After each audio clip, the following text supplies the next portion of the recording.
Hey, Grandstreet family, what is up? Happy Thursday. Welcome to episode 8 of From Grand Street to Your Street. I hope you guys are having an awesome week. We are back this week. We took a little break from our YouTube series last week because we had a huge week at Grandstreet. So before I dive into this week's episode, I just want to take a moment to send a huge shout out and brava to everyone who made two very special events happen last week at Grandstreet Theater. First, we had our theater school banquet last Wednesday. So congratulations to Marianne and her theater school faculty, all of the theater school students that we celebrated, and a special congratulations to our senior class. It is such an incredible class, the class of 2020.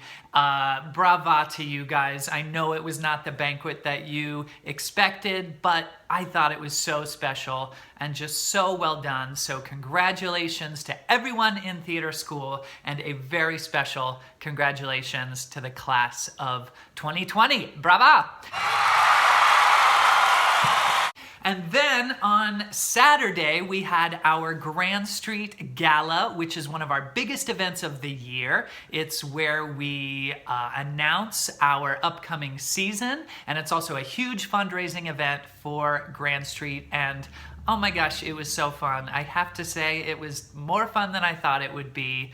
You know, everybody's just making it work. And again, it's not what we had planned, it's not what we expected, but we made the best of it. So congratulations to everyone who made our gala happen.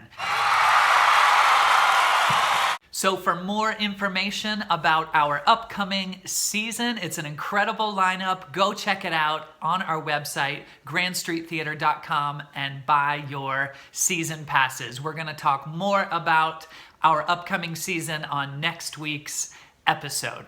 So for this week's episode, I have two very special guests, and I'm so happy to introduce them. We had a lovely Zoom chat, and I'm going to introduce that in just a minute. So a lot of people ask me, how I found my way to Grandstreet Theater. I grew up in Ohio, and I went to school in Cincinnati. And after college, I lived in New York for 10 years, and then I moved to Montana. And a lot of people ask me, how did you find your way to Montana? And really, that's because of a very special person, a very good friend of mine, Erin Ortman, who I went to school with in Cincinnati. She was my first introduction to Grandstreet Theater. A lot of you know Erin grew up at Grandstreet. She was a Grandstreet kid, and we met in college and moved to New York together, and we were roommates for several years in New York. We worked together, we did shows together, we started a theater company together, and she really is just an incredible person and an incredible friend. And she is a director in New York, and she is working on a very special project. She's been involved with this new musical for the last several years, and she is working on a musical about Jeannette Rankin, who is one of Montana's most famous historical figures, and she is working on this project with Ariana Afsar, who is writing the music and the lyrics, and Lauren Gunderson, who is writing the book. And as many of you know, I've talked about Lauren Gunderson on this YouTube show before. She's one of my favorite playwrights. And Erin and Ari were here at Grandstreet last summer, and they shared a very special concert with the Grandstreet family, and they shared some songs from Jeannette. And it is an incredible musical. I am so excited about this project to see what happens next. It's I just really believe that amazing big things are coming Jeannette's way. And Erin has just been so great about sharing this project, sharing her Jeannette family with the Grandstreet family. So that's what we're doing on this week's episode. We are going to chat with Erin and Ari about their musical and share some clips from Jeannette. So let's take a look. Here we go. Hey everybody, what's up? I am so happy to introduce my special guests this evening. This is Ariana Afsar, the music and lyric writer for Jeannette. Hi, Ari. Hi, So good. former roommate. Former roomie, yes. No, you just let me stay in your home. We were not roommates. I was a guest in your home. Yes, Ari stayed with me for the week she was here in June. And the director for Jeannette, Erin Ortman. Hi, Erin. Hi. Thank you guys so much for taking the time to do this. It's so good to see you. Thanks for Erin having and us. Ari were here in Helena last June, and they performed a incredible concert, music from Jeannette. And Erin and Ari also talked about sort of the collaboration and the creation of the piece. And it was a really special night. But I think for a lot of our viewers watching this video, this will sort of be their first introduction to the musical. So I'm just so excited to share your work with the Grandstreet community again. So thank you guys so much for taking the time to do this. Thanks for having us. Right. So Ari, I think I want to start with you. Can you sort of take us back to the beginning and sort of talk a little bit about where the idea for Jeannette came from and sort of what were those early inspirations that sort of made you want to dive into this musical? Yeah. So 4 years ago, I originated the Chicago production of Hamilton as Eliza. And it was one of the most incredible experiences of my life, but really because I got to dive into the city of Chicago and experience a new city from a whole different perspective. So we opened a month before the November of 2016 election. And regardless of whatever political beliefs, the reality is there was a shift in how we all communicated. And so I saw that shift and I really wanted to get involved and use my small platform for something bigger than myself. And so when I did that and I was surrounded by some beautiful, talented, inspiring women, I started to question, I said, how can we grow as a movement or as a society if we don't know who our foremothers are? So as a typical millennial, I just Google searched of who was the first woman elected into Congress. And I actually don't know why I chose Congress specifically. But I found out it was Jeannette Rankin, and I found out that she was elected 4 years before the ratification of the 19th Amendment, making her the only woman voting on giving women the right to vote. And my immediate reaction is like full shame. I'm like, how do I not know of this woman? Like, I am so dumb. There must be something wrong. And so then I started asking a lot of my contemporaries of have you heard of this woman? Am I the only person? And no one in the first like 30 people that I asked had ever heard of this woman. And I'm like, there is something clearly wrong with us not being able to know, reaching out my hands, all of us not knowing who this person is. So then that inspired me to start writing music about her. And so I naturally just decided to write a concept album about this woman, because that's also just like a natural thing that you do, is to write an album about a woman in history. So that was a path that I decided to take, like so many others. And then that kind of snowballed into me being connected to Lauren Gunderson, who is my fierce ass collaborator, and immediately being connected to Erin, who was the first person who had heard of Jeannette Rankin. Well, I was just going to ask how you first became connected with Lauren. And so I was telling a friend of mine who's a venture capitalist about it. And he was like, whoa, this is really interesting. I think you should talk to my friend who happened to be Lauren Gunderson, America's most produced playwright, who is a huge historical feminist writer. He had no idea. He was like, she's a book writer. You should talk to her about this. And by the end of our initial conversation, after I sent her the music, which was supposed to be 15 minutes, it ended up turning into almost 2-hour conversation. And she was like, oh, we are writing a musical. And that was about 2.5 years ago. So Erin, tell us about how you got involved with the project. Ari was doing Hamilton with my husband. And I think must have known I was a director, probably through talking to me in the dressing rooms, also talking to Alex. At the time, I was directing a play, developing a new play that had been that was being written by the associate director of Hamilton. So I don't know, there are probably just some paths crossing about my being a director, and then we were hanging out, and then she came over, and once again, I think at that point we may have already shifted to be like, we are going to be better friends than you and Alex. Like, yeah. what? I think Alex is in the other room completely. Yes. And then, I think I'm not sure. Maybe you could talk about it, but like the inquiry was very innocent about. Well, first it was kind of funny because Ari was like, "So if a person wanted to ask a director to start a project with them, what would they do? Like, how would they?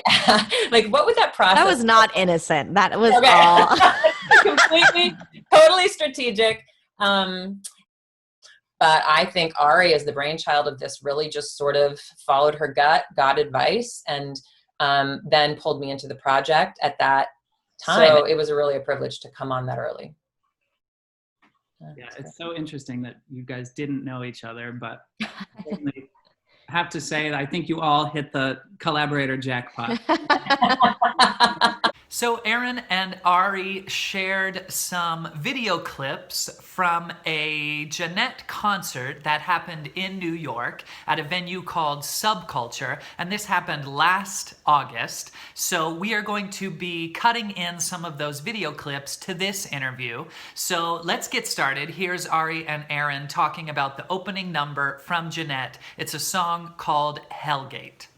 There's a juxtaposition that I really had to be showcased within this song in particular. Because when I went to Montana, the life and the love of this beautiful landscape, I mean, you can't really articulate this landscape without actually being there. I felt like the energy is in every single Montanan that I met, even every transplant Montanan. But there is something different about Jeannette.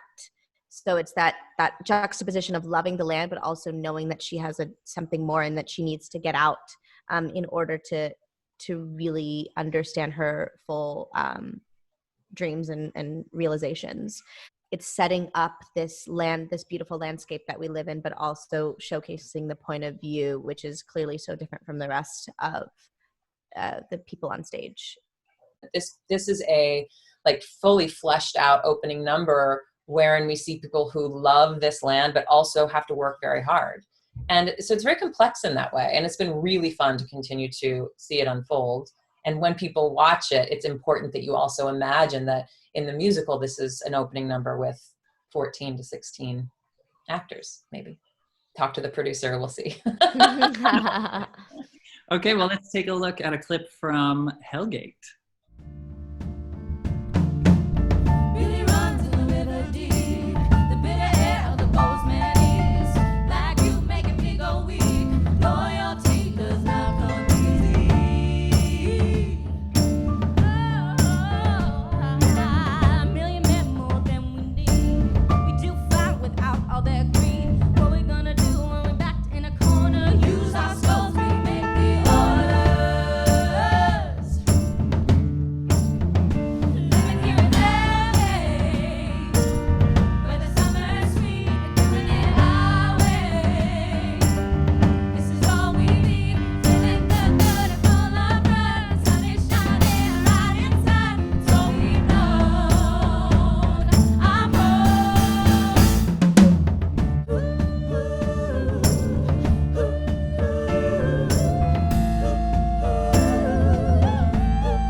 So no surprise to anyone that is watching this, Jeannette Rankin ends up winning the seat as the House representative representing Montana in federal government. but it is a huge surprise in that moment, right? And the reality also is there were 3 individuals that were running, and I'm paraphrasing her, but her slogan, part of her slogan was like, vote for the best man and then vote for me. And she did end up winning the second open seat in the state of Montana. And so there was a lot of fear and frustration and unknowing. And she had to rely on her family, the Rankins, her brother and her sister, Wellington and Edna Rankin, to be able to support and encourage and believe in her. And so this song is the 3 of them waiting for the final result of whether or not she gets the seat. And it's hot. These are So we're gonna see You Got This performed by Princess Victome, Gina Quintos, and Nicholas Ryan.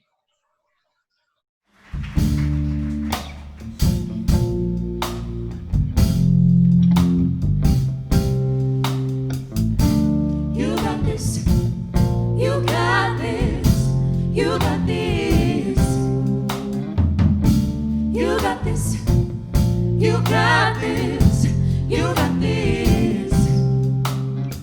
My heart is beating, beating out of my. I just don't know what to, but I can't make it up. I made a promise that I wouldn't up, but I'm just feeling up. It's getting harder. You got this. You got this. You got this. And all my glory lies in My His glory and all the deals that I had to make. And if she fails, I'm back to The sideline, I got all that staying. Oh, you got this. You got this. You got this. Waiting, wait on the world to wake. Waiting, waiting. Oh, you got this. You got this. You got this. My heart is beating, beating out of my soul. I just don't know what to feel that I had. I made a promise that I wouldn't up, but I'm just feeling up. It's getting harder. Waiting, 'cause my heart is beating loud. Waiting, it's the glory of the found. You got this. You got this. You got this.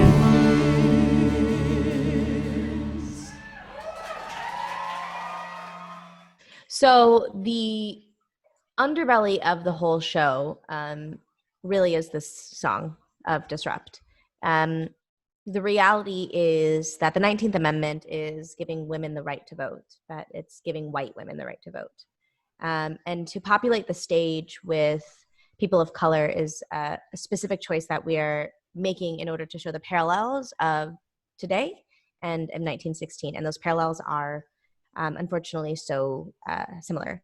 And so what this song actually depicts, which you're not going to be able to see in this song because it requires a full cast, but in the middle of the song, every actor actually breaks the fourth wall and addresses the audience and talks about their ancestry voting history rights. So for example, as you know, I'm not in the show, but if I were, I would say is Ariana Afsar. And in 1920, I would not have the right to vote. My father is from Noakhali, Bangladesh, and Asian Americans did not get the right to vote until 1952. And then every actor would address their voting rights ancestry, all 14 of them. And so this song, we're going to disrupt your memories. We're going to disrupt the history. The intention is to be able to tell the way that we change history, because we're going to change history together by this art piece. That is the intention, and that's the goal. And in order to do that, we need to disrupt the way that history has been told in the past. Nice. Let's take a look at a clip from Disrupt.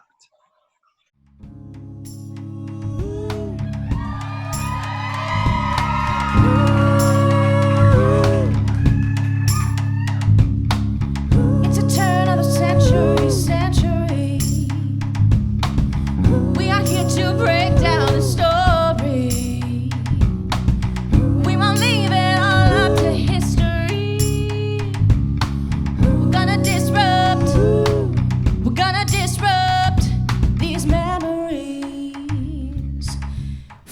years before women could vote on a national level, Jeannette Rankin was elected into Congress. She was the first and the last woman from Montana to be elected into Congress. And like her, so many of our stories from our foremothers are left untold.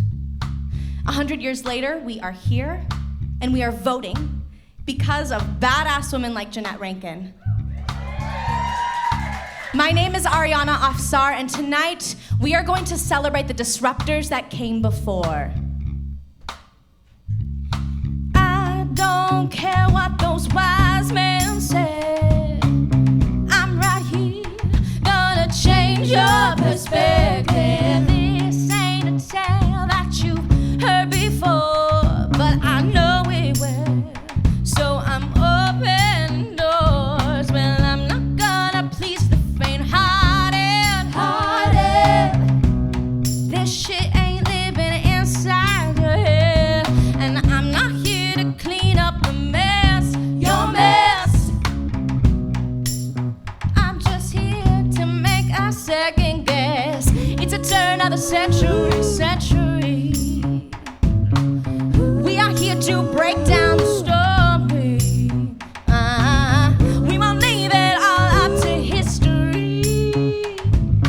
We're gonna disrupt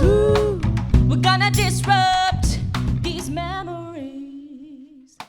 Okay, can you guys tell, there's this incredible duet that I understand maybe isn't in the show anymore. It's called Losing Face. Can you tell us a little bit about that?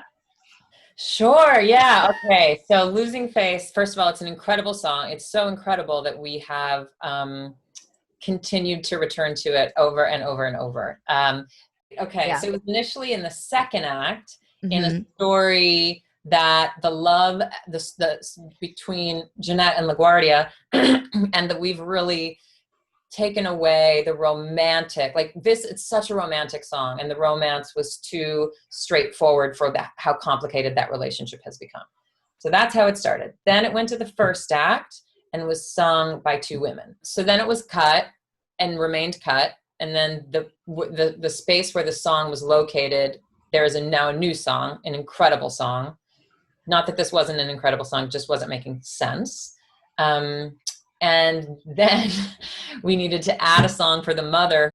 We knew she needed a song. So I think Ari in particular, but sort of as a team, Ari was like, how about we put Losing Face? Let's make that her song.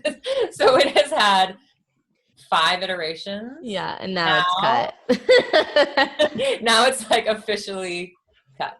Well, I can see why you are fighting for it, Ari. Incredible song. And we're going to hear you and Joshua Henry. Am I right? Mm-hmm. Turns out he can sing. He's okay. He's okay. All right, let's take incomparable Joshua Henry. Yes. All right, here we go. She drinks wine to make the conversation go down slow. To make it easy, she sips it all till she don't know. Why does she fight? Why does she cry? I know they can't see eye to eye. I guess that woman's losing face this time. She finds a pride in being stronger than the other man, but getting weak when he keeps trying to sweep her off her feet.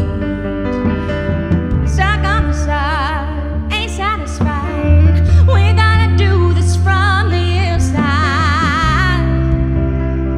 I guess that woman's losing face this time. I'm calling to the other side.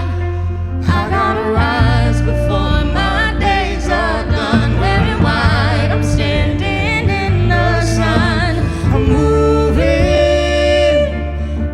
on to what I know.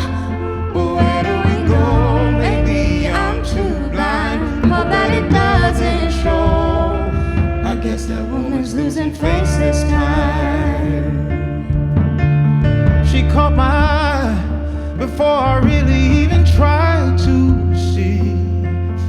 I say in disbelief, she didn't know how to be free. Making a mess of our regrets. Now it's gone too deep, maybe I'm to blame. She's gonna do the same again. I'm calling to the other side. I gotta rise before my days are done. Wearing white, I'm standing in the sun. I'm moving on to what I know. But where do we go? Maybe I'm too blind to hope that it doesn't show. I guess that woman's losing face this time. So, Erin, you Yes. were a Grandstreet kid. Yes. And from what I understand, I didn't actually grow up in Helena. I just pretend that I grew up in Helena. But from what I understand, you were as dedicated a Grandstreet kid as one could possibly be. That's probably. Since this is mostly a Grandstreet audience, can you tell us something that you learned at Grandstreet, something that you took with you that has helped get you to where you are today? I mean, this is going to bring a smile to like the super old school generation, but this is what I'm going to say. If you're not 10 minutes early, you're late. That's still relevant. Is that still kicking around? It is still a thing. Yes, that's not only going to ring true for the old school generation. Okay. They are the lucky ones, those Grandstreet kids. Oh my gosh. I wish I had a Grandstreet theater school when I was growing up. It's a pretty incredible place. Agreed. So Ari, it seems like a lifetime ago when you were here, but you were in Helena last June. Can you give us a sense of your first impression of Montana, and how has your visit influenced your writing? Grand. My first impression was that it's grand. Everything about it is grand and glorious. And it 100% influenced the writing and the purpose, and every single individual, obviously Erin, but every single individual who has been here on our creative team has wanted to bring the physicalness of Montana into the piece. I always say, like, I feel like the people, like the grit and the desire and the honesty and the truth lies in the land of Montana, which is why it lies in the individuals of Montana. So it tremendously impacted the piece. And I also was able to do a lot of research and work with biographers and be at the Capitol and read the letters that were written to her. And that would have never happened unless being there. And also, besides like the human element of Montana and the beauty of Montana, the reality that every single Montana know who she is. It's just like it's a way different world. You go anywhere else, no one knows who she is, but yet every single, for the most part, person knows who she is. And so that was a very eye-opening experience, and also made me realize I want this experience that I'm having here in Montana to be everywhere, and the way that we're going to be able to do that is to make this musical. That's a good answer, girl. So that is part 1 of our special feature on Jeannette with Erin and Ari. We're going to share part 2 in a couple weeks. We're also going to get back to the GST slideshow next week. So keep sending your Grandstreet photos to me, jeff@grandstreettheater.com, and we'll get your photos in the GST slideshow. And that's our show for the week. I hope you guys enjoyed. I hope you guys have an awesome week. Spread some positive energy, and we'll see you next time. Bye!